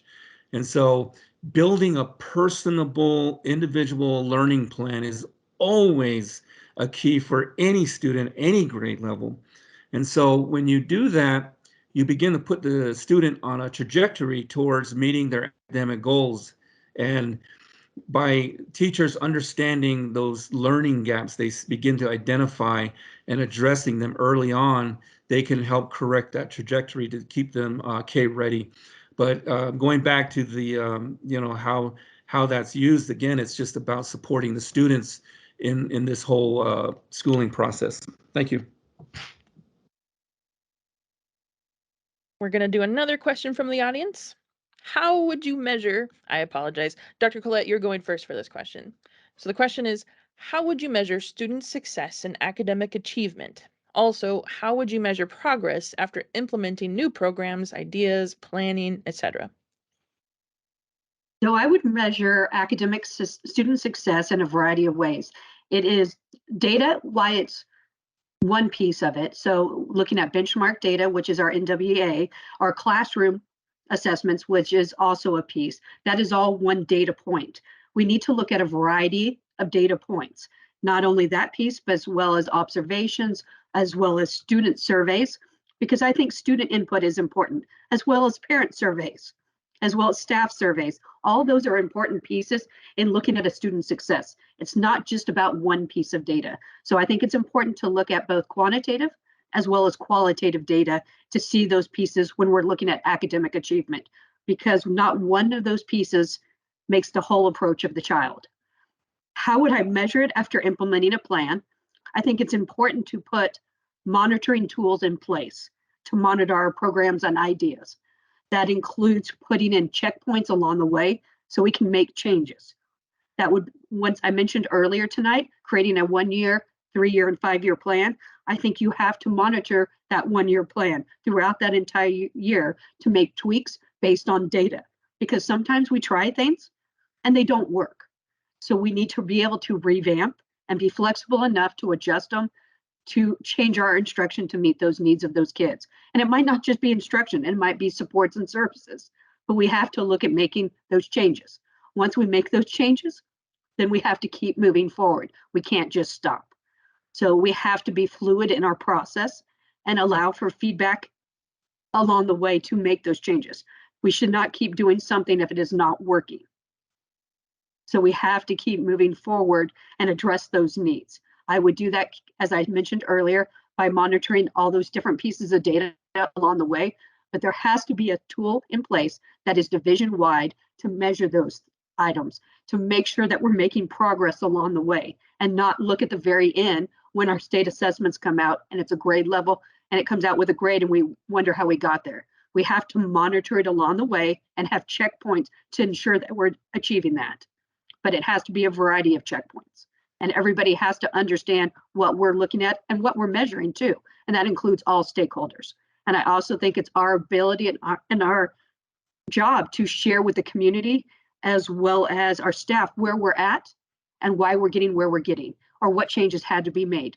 I believe in transparency and looking at this as well. Dr. Clouchy. So one of the things that needs to be really understood about really increasing student achievement is for everyone in the school to be sharing an understanding of common goals. And so what is proficiency in third grade literacy, for example?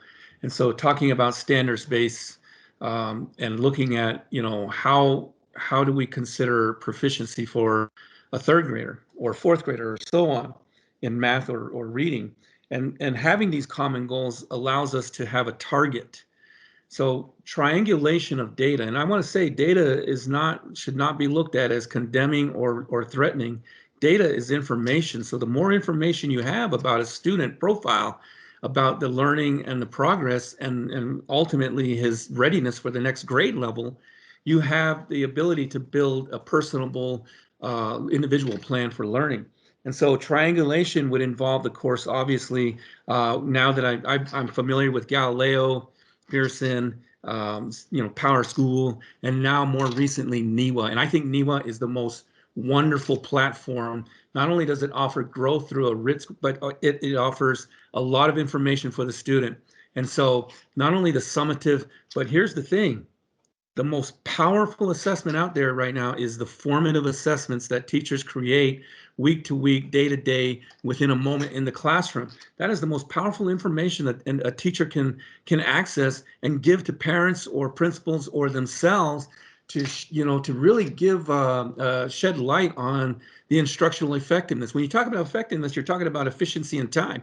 And so for a program to be effective, you need to make sure that it's being used efficiently and that it's having impact. And so to measure those kinds of things, you need to understand the kind of metrics you want to collect for effectiveness and growth or improvement. So understanding that quantitatively you can have those kind of metrics, but qualitatively you're looking for these things called KPIs or key performance indicators, which will allow you to, as somebody mentioned, track the progress. Progress monitoring is key in assessing, but more importantly, we don't want to wait till the evaluation at the end when we look at the more end of the line outcomes. So very important that we try to have a triangulation of data that's high impact, that's going to give us the greatest information in making our decisions, and then evaluating for effectiveness and really understanding what those goals are and what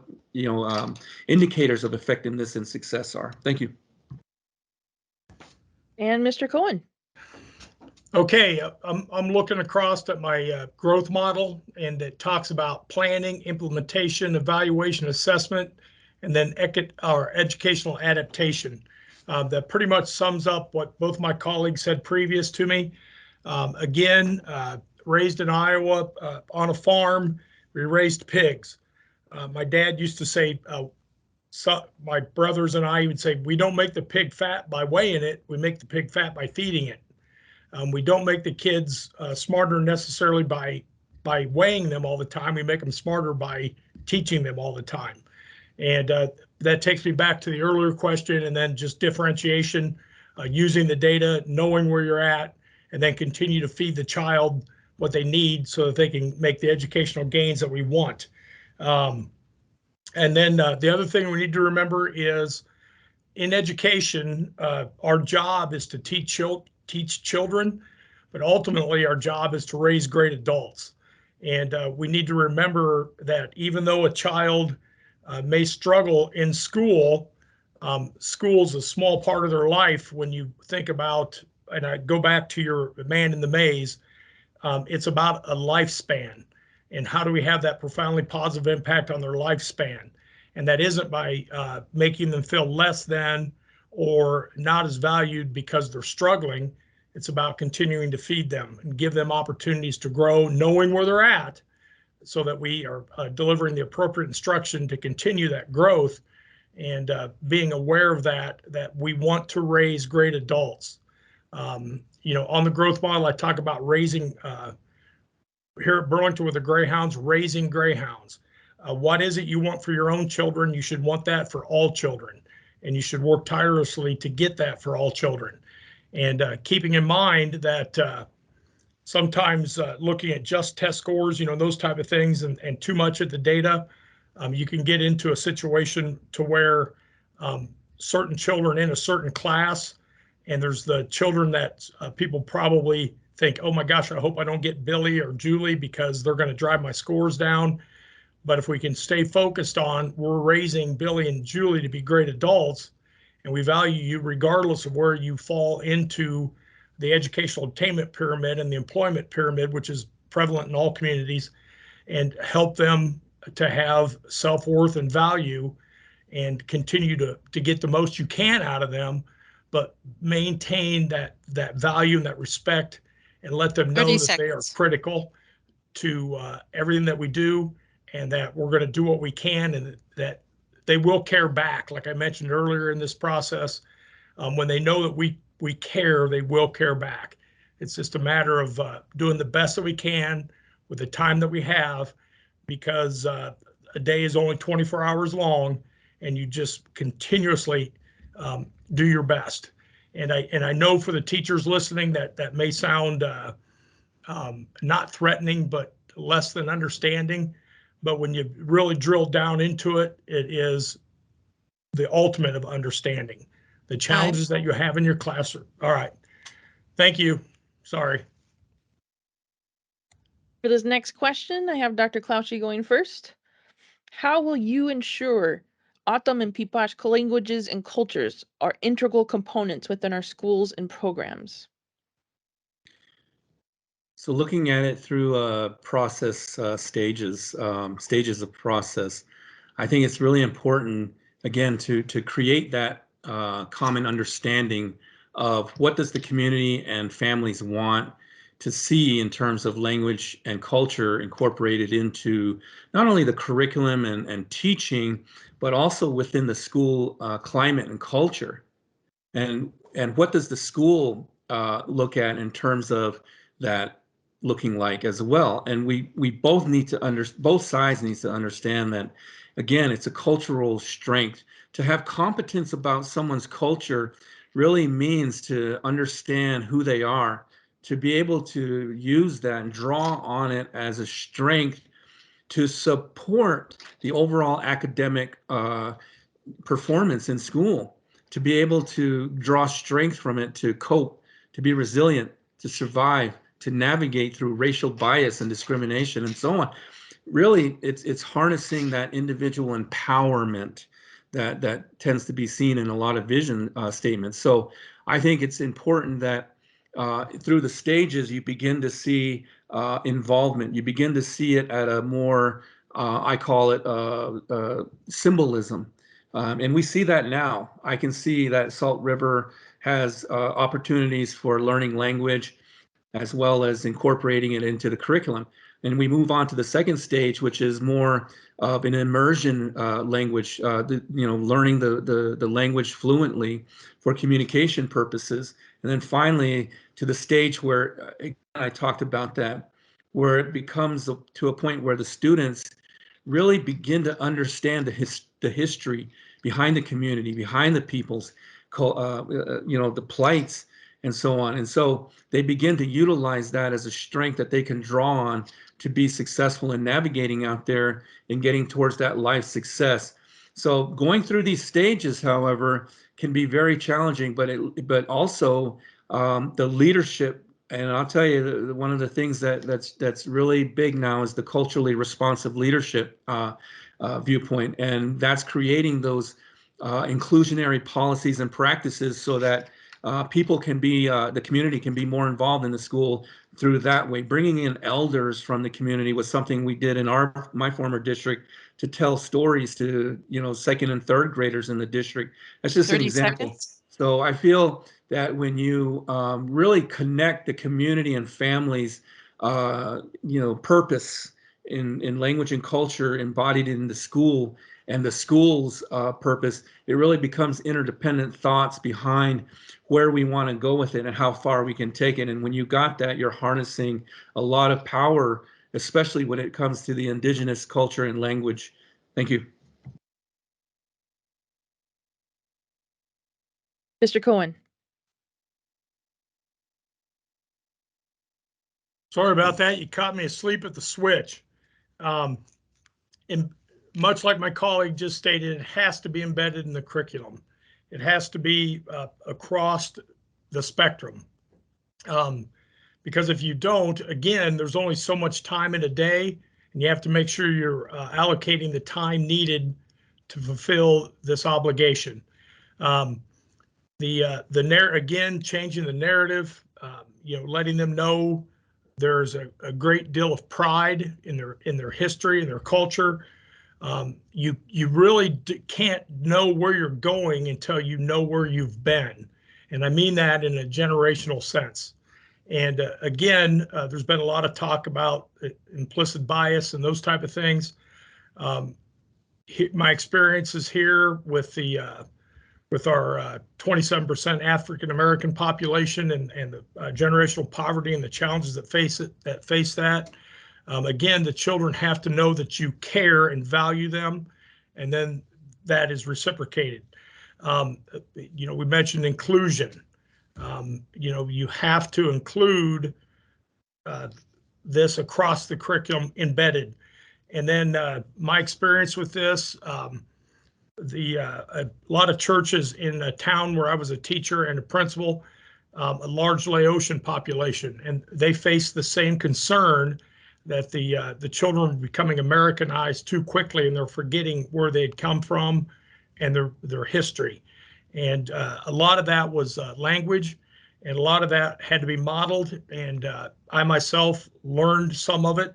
so that I could address the children's grandparents and parents in their native language.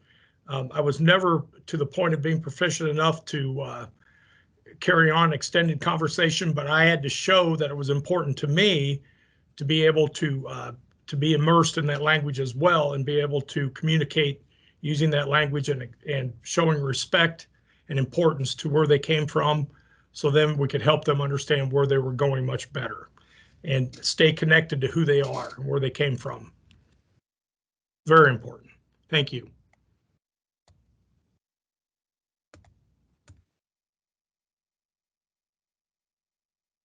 My mic wasn't turning on. Sorry. And Dr. Corlett.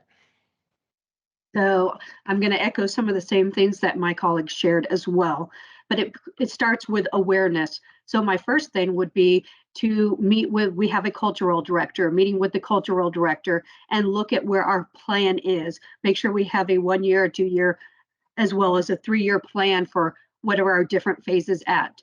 We are currently at a current phase where we're building awareness.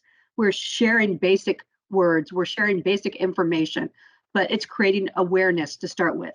It is also creating engagement, community engagement within the community in regards to events and holding gatherings. Back when I was the principal of the high school, back in 2014, we did storytelling and we did an event every month that was culturally related to the community, and the community came to visit. It's also not only creating it within Salt River schools, but it's also creating it for activities and information in regards to the community.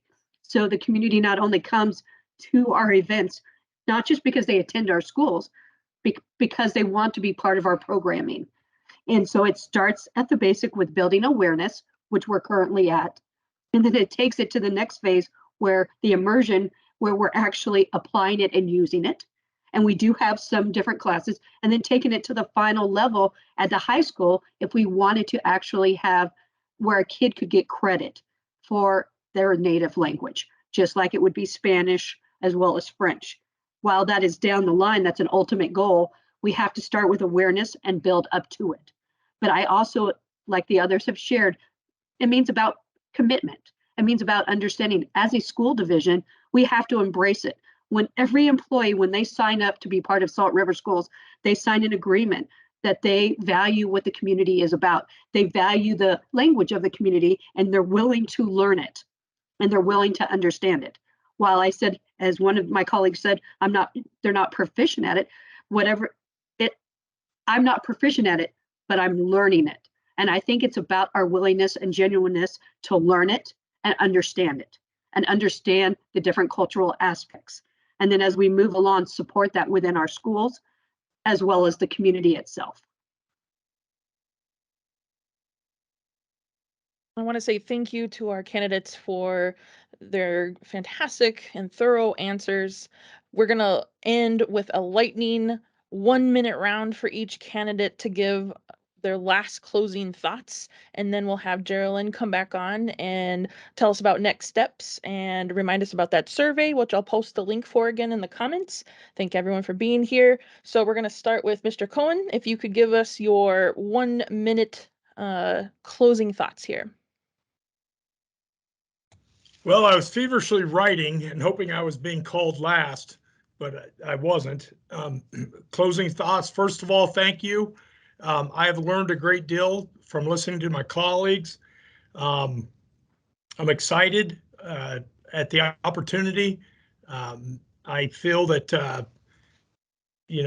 I can't, again, I can't thank you enough, but it's the get there, complete the DDMP process, develop courses of action.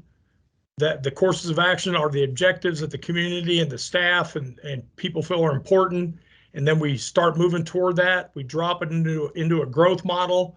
We begin assessing and then we begin adaptations as we move through that, and we move toward our objectives, and we continue to measure along the way and be able to move a little to the left or to the right so that we're staying on course and do the right thing for the child at the right time for the right reason. And that reason is to help them become the greatest adult that they can possibly be so they continue on their pathway through the maze. Thank you. Dr. Corlett.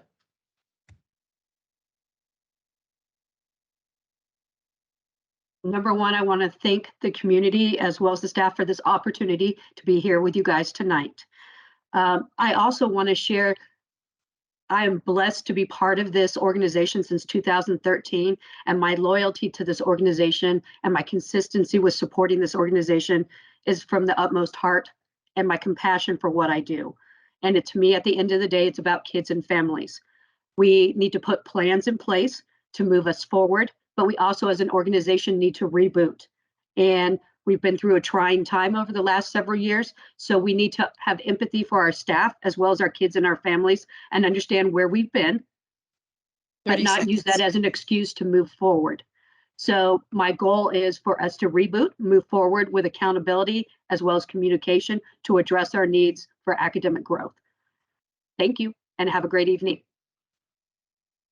And Dr. Clouchy.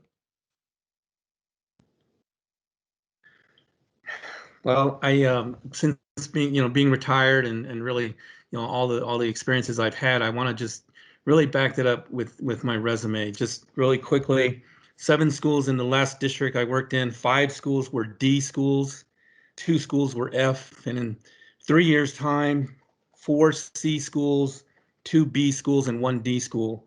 3rd grade reading rates went from 18% to 33%. 4th through 6th grade literacy rates went from 16% to 44%. K readiness and early literacy was at 90% proficiency. Graduation rate at high school when I was principal, 70%. I just offer these numbers to back up, what I talked about today. And really, coming down to this point in my life and my career, it's to advocate for these students that are far left behind and to really build communities among the schools and the families and the homes. And so I have a moral imperative to really complete this objective and really to help the Salt River District the best way that I can. Thank you.